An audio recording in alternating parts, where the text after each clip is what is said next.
Good afternoon, my name is Barry. We're here with Non-Stop Wrestling Chat for episode 1 of this week in wrestling, where we're going to talk about the ups and downs of what the hell is happening in wrestling this week. The way the show works out, we'll go through the shows, first of all the ones that I've watched this week, and then some notable things I would like to talk about at the end. There's going to be rants, it's going to be fun. Sit back, relax, enjoy, and I'm going to roll the intro.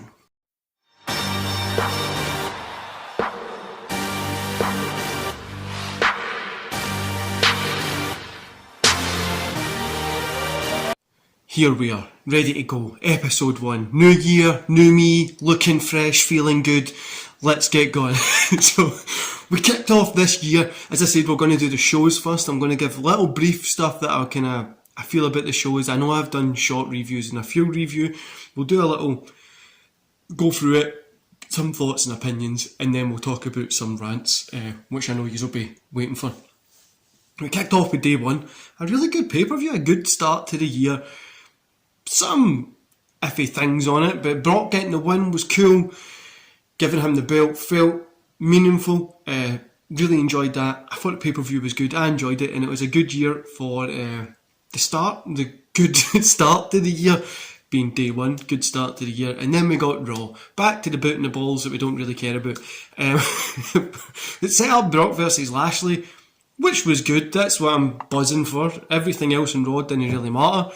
And yeah, it didn't really matter. Then we got NXT New Year's Evil, which I thought was a really good show. It was structured well, and this is something that pisses me off, right? NXT 2.0 is fucking shit to watch. It's really boring. It doesn't look like it's all over the place, and it doesn't look good, and all this kind of stuff. This show was good. It was like a mini takeover, and it's the kind of exact opposite of what NXT 2.0 normally is, which is weird. The good news is we obviously got Braun Breaker getting the win, aka Rex Steiner.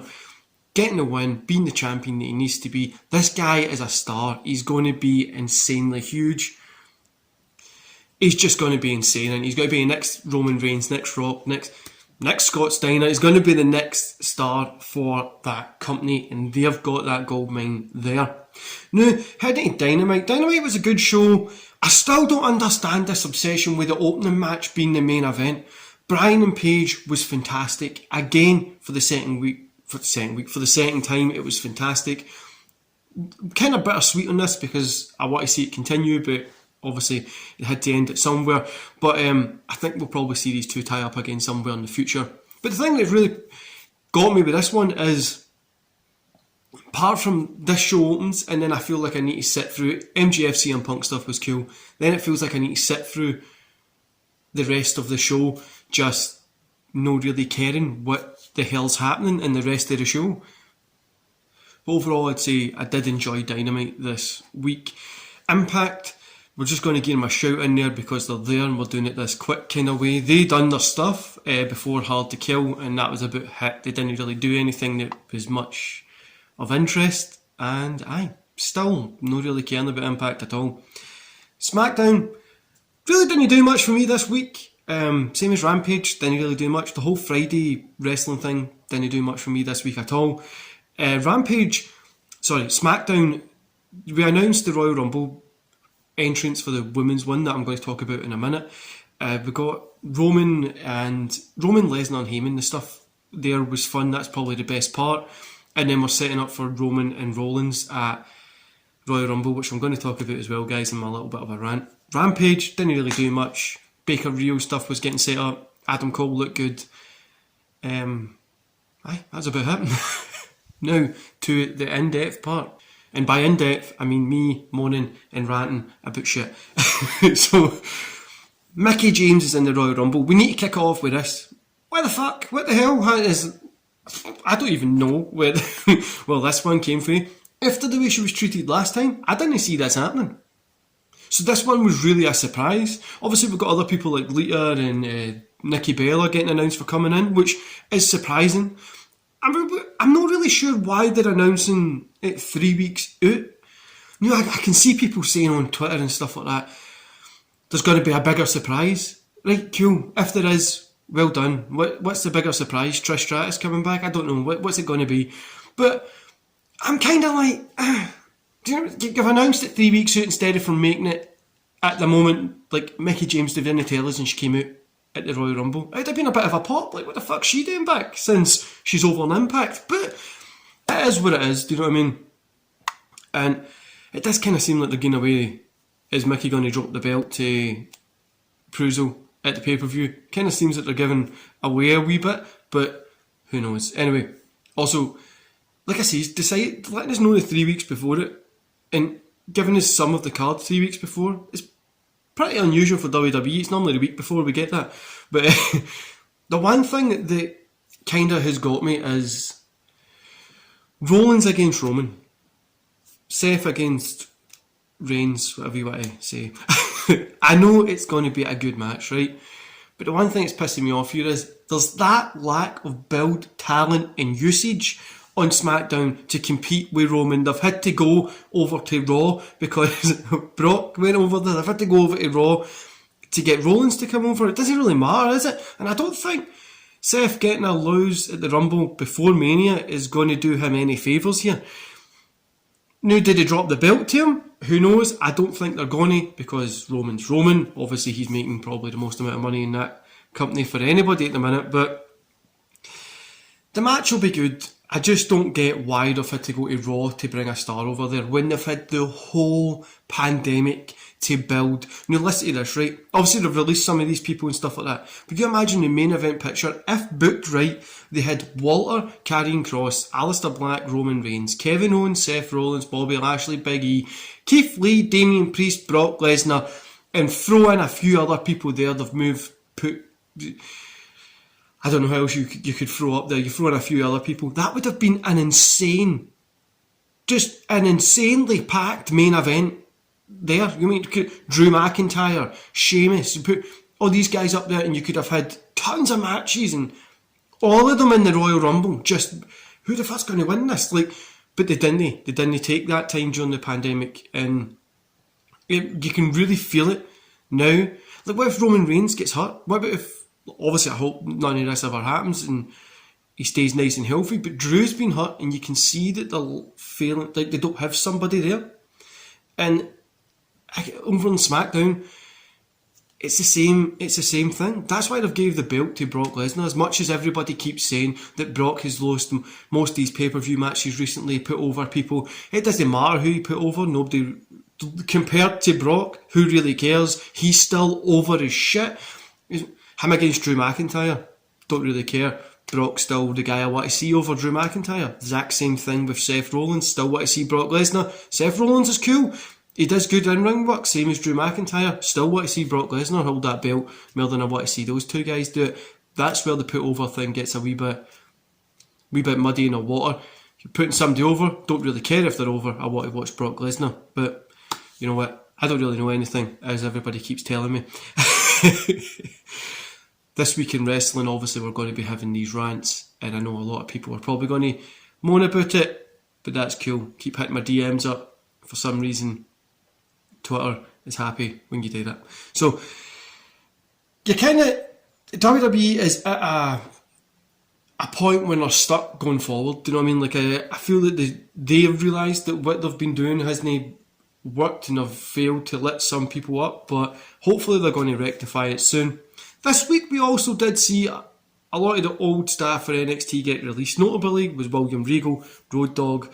Regal was a mind for wrestling. A lot of these guys were getting let go. Regal released a statement to say that he's happy, he had 21 years in there and stuff like that, which is cool. I think he obviously deserves to be there.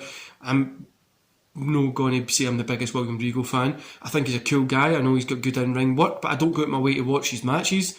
But it's just shit that they're letting that go. Do you know what I mean? That NXT go there. They're kind of just letting it go to, I don't know, get fresh faces in. And it makes business sense. They want to redo it and get new stories and stuff like that. But for me, I'd have kept a Regal and a Road Dogg and people like that on with those minds from back then that they could have been able to bring to the future. But as I said, that's just me. Now AEW, they had an awesome match between Paige and Bryan. And I wish they kept it a little bit longer so we could have just savoured it a little bit more. I know a lot of people didn't like the draw. I thought it was fantastic. I thought the decision was great to have a draw and bring back that draws meaning something. I know a lot of people, draws have been out of wrestling for a long time, but I really think it means something when they bring back time limit draws. I think that's really where wrestling should be bringing these back, because it helps tell a story. Instead of from just one match, you can get two out of it, which makes sense. Apart from CM Punk and MJF, for me personally, in the Phoenix Arm situation thing, which was horrible, but apart from CM Punk, MJF, and Brian Page, there was nothing for me in AEW. The matches were good, wrestling was good, nothing that I can really care about, and that's just me. I know obviously there's probably stuff that I'm just overlooking and stuff like that as well, but it's nothing that I've sat and I've went, oh no, this was fantastic. Like I'm saying, Paige, Bryan, and you all know I don't like Daniel Bryan, and the MJF, CM Punk was the most notable stuff that happened in AEW this week. The rest of it was kind of there. And again, well, in fact, there was another notable moment. Jade Cargill getting the win. Fantastic decision to give her that belt.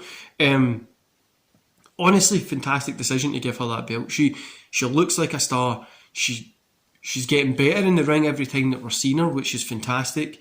And I think she's going to be carrying the division very soon. Her having that belt and Britt Baker having the main belt really works. I think that dynamic, they look cool. They're two different people completely in the ring and two different styles and looks and stuff. So it looks really cool and I enjoy it. I'm a Jade Cargill fan. I think she's cool. At the start, I thought she had the look but didn't have the in-ring work. I feel that she's getting the in-ring work, so I'm happy that she got the win there. And now let's just talk a little bit about Impact Wrestling here. If these guys became the Forbidden Door hub, you know what I mean? Like every company seems to want to work with these guys because, well, I don't really know because I don't really know what they do. I don't really watch Impact anymore. I used to be a big Impact fan, but I've not really got anything that draws me in. And it just feels very lacklustre. I mean, I'm not even excited. I'm going to watch the pay-per-view tonight, but I'm not excited for it at all. Hard to kill. Now, you've got like Mickie James going to work with WWE. Impact released a little bit of Scott D'Amore released a little bit of a statement. They've worked with AEW, they've worked with New Japan. They've got all these things going on, like AAA and stuff like that as well. I think it's really cool. And if that's the type of company they're going to be when they're just sending their wrestlers to go work elsewhere, bring them back and they get a little bit of... Because if Mickie James is up there and she comes back, she looks cool. Like, somebody from WWE might tune in. I think that might be cool as well. Now, let's just run down the card for Royal Rumble so far, right? We've got WWE Championship match, Lesnar versus Lashley, which is going to be fantastic. WWE Universal Championship match, Roman versus Seth, which is going to be good as well. Men's Royal Rumble, so far, Johnny Knoxville, Rey Mysterio, Dominic Mysterio, Dawkins, Ford, Austin Theory, Sheamus, and there's some other ones going to be in there that we don't know yet. Women's Royal Rumble, so far we've got Charlotte Flair, Nikki Bella, Brie Bella, Michelle McCool, Summer Rae, Kelly, Lita, Rhea Ripley, Naomi, Nikki Ash, Carmella. Did I say Carmella already? It sounded like I did. Carmella, Zelina Vega, Shotzi Blackheart, Tamina, Dana Brooke, Natalya, Aliyah, Shayna Baszler, and there'll be some more added to that. Then we've got the WWE Raw Women's Championship match, Becky Lynch versus either Bianca Belair, Liv Morgan or Doudrop. Then we also get The Miz, Maurice versus Edge and Beth Phoenix. Card seems like it's building up pretty good. The Royal Rumbles, I always enjoy them.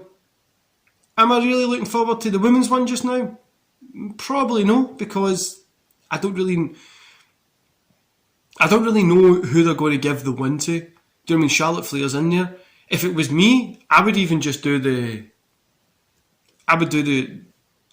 Royal Rumble for the belt. But I know obviously Becky's no in there, but if you could do it for the belt, I think that would make sense. But who knows what they're going to do there? The men's Royal Rumble, I would like to see maybe somebody like Damien Priest get the win in there, or he gets the Money in the Bank.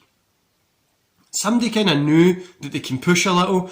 I don't think Austin Theory should get the win in there yet, but I can kind of see maybe him getting it. But we'll see what happens in there. But I'm kind of looking forward to the Rumble. I think the card looks good, even if there is some booking decisions that don't really make sense. But there is stuff there to look forward to and enjoy. Anyway guys, this has been This Week in Wrestling episode 1. Let me know if you enjoyed this. Do you enjoy me ranting a little bit in a condensed form instead of me doing it over the different days? Obviously we've got the 60-second reviews. Try to keep my reviews under a minute. If they do go over it, obviously YouTube Shorts will be a little bit angry because they're 60 seconds and I'll need to change it. But I'm trying to keep them under a minute for my reviews, so then on this show we can really bullshit and rabble about it. Let me know what you think about the new format of the show, guys. The new format of the channel. Have you been enjoying it this week? And are you enjoying them being exclusive listening content over on the other platform? What do you think? I want your opinions on it. And what have you thought about week 1 in professional wrestling? Anyway guys, I'm going to love yous and leave yous there, and I'll see you back here. In fact, before I go, hold your horses, drop down below, hit like, subscribe and that beautiful notification bell, and I'll see you back here Tuesday, I think. See you back then.